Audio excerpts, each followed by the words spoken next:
Hello my dear friends and students. আজি মই এই ভিডিওটোত ক্লাস 10 ম্যাথছৰ চ্যাপ্টাৰ 4 ৰ এক্সাৰসাইজ 4.2 ৰ কোৱেশ্চন নম্বৰ 3 টো কৰাম আৰু ছাত্ৰছাত্ৰীসকল তোমালোকে যদি এতিয়ালৈকে মোৰ চেনেলটো সাবস্ক্ৰাইব কৰা নাই প্লিজ সাবস্ক্ৰাইব কৰি লোৱা আৰু বেল আইকনো দবাই দিয়া যাতে মোৰ নেক্সট ভিডিওটোৰ নটিফিকেশন পাই যোৱা এতিয়া হা কোৱেশ্চন নম্বৰ 3 টো ষ্টাৰ্ট কৰো সো কোৱেশ্চনে কি কৈছে দুটা সংখ্যা উলোৱা যাৰ সমষ্টি 27 আৰু গুণফল 182 এতিয়া ছাত্ৰছাত্ৰীসকল কোৱেশ্চনে আমাক কৈছে সংখ্যা দুটা উলাব লাগে যি দুটাক যোগ কৰিলে 27 পোৱা যায় আৰু পূৰণ কৰিলে 182 পোৱা যায় তেনে ছাত্ৰছাত্ৰীসকল আমি সংখ্যা দুটা ধৰিব লাগিব আৰু এনেকৈ ধৰিব লাগিব যে আমি যদি এটাক x ধৰো আনটো হ'ব 27 - x কিয় সো দুয়োটাই মিলি প্লাই 27 তেনে হলে দুয়োটাৰ এটা যদি x হয় তেনে হলে 27 ৰ পৰা x টো বাদ দি দিলে যেটো হ'ব সেইটো আনটো হ'ব নহয় যেনেকুৱা x আৰু এটা 27 ৰ পৰা x মাইনাস কৰি দিলে যেটো হ'ব সেইটো তেনলে এইখিনি আমি ধৰি লও ইয়াতে সো ছাত্ৰছাত্ৰীসকল ধৰি লৈছো ধৰু সংখ্যা দুটা x আৰু 27 - x কিয় এনেকা ধৰিলো ছাত্ৰছাত্ৰীসকল আকৌ বুজি লোৱা সো সংখ্যা দুটাই মিলি প্লাই 27 হয় তেনে হলে এটাক x ধৰিলে আনটোক 27 ৰ পৰা x টো এই x টো বাদ দি দিলে যি বাকি থাকিব সেইখিনি আনটো হ'ব নহয় সেই কাৰণে এটা x ধৰিছো আনটো 27 ৰ পৰা x বাদ দি প্লাই যি হ'ব সেইটো আনটো হ'ব এতিয়া আমাক কোৱেশ্চনে কৈ দিছে এই সংখ্যা দুটাক পূৰণ কৰিলে 182 হয় তেনলে ইয়াতে লিখো প্ৰশ্নমতে সো কোৱেশ্চনে কৈছে নহয় সংখ্যা দুটাক পূৰণ কৰিলে 182 হয় তেনলে সংখ্যা দুটাক পূৰণ কৰি আছো সোৱা এটা সংখ্যা x আৰু ইয়াৰ লগত পূৰণ হ'ব লাগে আনটো সংখ্যা হৈছে 27 - x 27 - x সো সংখ্যা দুটাক পূৰণ কৰিছো আৰু পূৰণ ফল দিয়া আছে আমাক 182 গতিকে ইকুৱেলত আমি 182 ৰাখিম এতিয়া সব পূৰণ কৰিম x দি পূৰণ কৰিব লাগিব পূৰণ কৰি আছো এটো প্লাস প্লাস হ'ব x আৰু 27 পূৰণ কৰিলে 27 x হৈ যাব আৰু তাৰ পিছতে প্লাসে মাইনাসে মাইনাস হ'ব xx x স্কয়াৰ হৈ যাব আৰু ইকুৱেল হিপাৰত আছে কিমান 182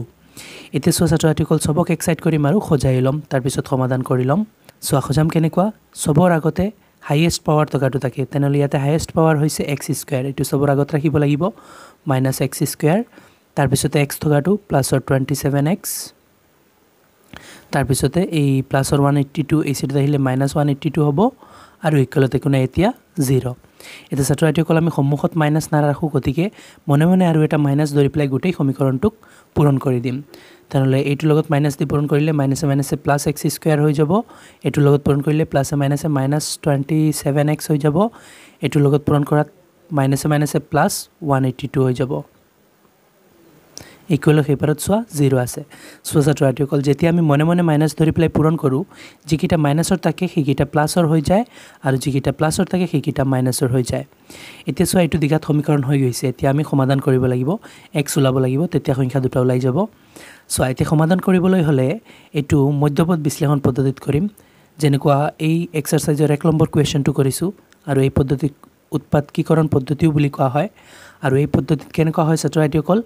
স্কয়াৰ আৰু ধ্ৰুবক পদে মানে স্কয়াৰ টকা আৰু সংখ্যাটোৱে অকল সংখ্যাটোৱে মিলি প্লাই হেল্প কৰে মিডিলটো ভাঙাত আৰু এনেকুৱা সমাধান কৰা হয় আৰু হেল্প কেনেকৈ কৰে সোৱা এই দুটা পূৰণ হৈ প্লাই হেল্প কৰে সো এতে পূৰণ কৰি আছো এইটো প্লাসৰ প্লাস প্লাস পূৰণ কৰিলে প্লাসই হ'ব আৰু x স্কয়াৰ আৰু 182 পূৰণ কৰিলে 182 x স্কয়াৰ হ'ব এই দুটা পূৰণ হৈ প্লাই হেল্প কৰে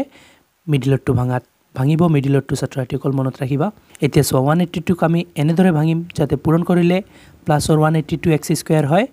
আৰু টোটাল কৰিলে এই মাইনাসৰ 27x হয় তেনলে 182 ক ভাঙি আছো সো লাষ্টত যুগ্ম সংখ্যা আছে 2 এৰে যাব 2 দি একত না যায় 18 ললো 18ত 9 বাৰ 2 9 গুণ 18 আৰু 2 তে বাৰ এতিয়া এটো 7 এৰে যাব মই 7 এৰে কৰি আছো সোৱা 7 দি 9ত একবাৰ 7 গুণ 7 হয় এতে 2 বেছি আছে আৰু 2 আৰু 1 21 21ত 7 3 গুণ 21 এতিয়া 13 এটা মৌলিক সংখ্যা আৰু না যাব এইখিনি দি আমি বনাব লাগিব এতিয়া ছাত্ৰছাত্ৰীসকল আমি চিনটো ডিসাইড কৰিলো কোন দুটা চিন ৰাখিম এতিয়া চিনটো ডিসাইড কৰোতে আমি ছাত্ৰছাত্ৰীসকল সাম পূৰণ কৰি প্লাই প্লাস পাব লাগে তেনে হলে প্লাস পাবলৈ হলে দুইটা চিন হয় প্লাসৰ ৰাখিব লাগিব নহলে দুইটা চিন মাইনাসৰ ৰাখিব লাগিব তেতিয়া হলে প্লাসে প্লাসে পূৰণ কৰিলে প্লাস হ'ব বা মাইনাসে মাইনাসে পূৰণ কৰিলেও প্লাস হ'ব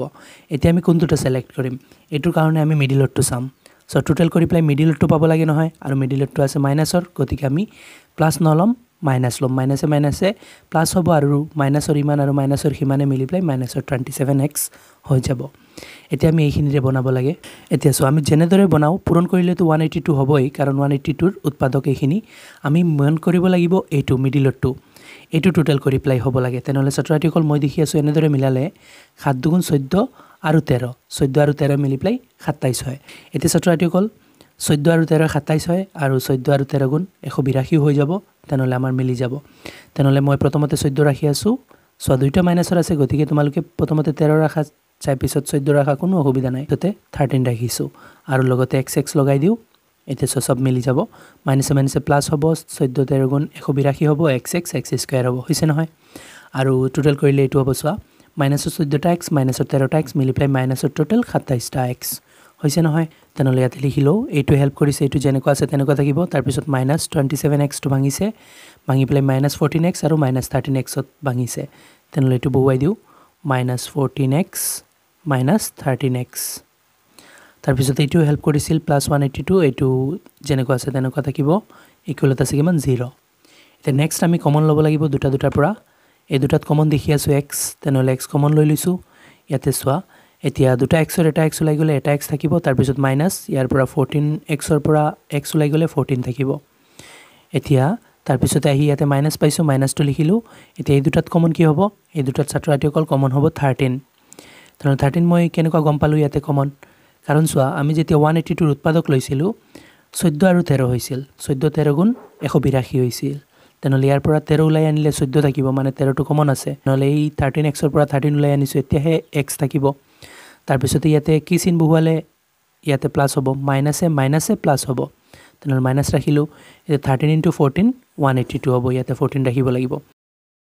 ইকুৱেলত 0 এতিয়া সোৱা এই ব্ৰেকেট দুইটা সেম আছে মানে অংক ঠিকই আছে আৰু এই দুটাৰ এটা লৈ লম আমি x - 14 আৰু বাহিৰৰ যে দুটা আছে নহয় x আৰু -13 এই দুটা মিলাই পেলাই এটা ব্ৰেকেট বনাম x - 13 আৰু ইকুৱেলত এতিয়া একো নাই 0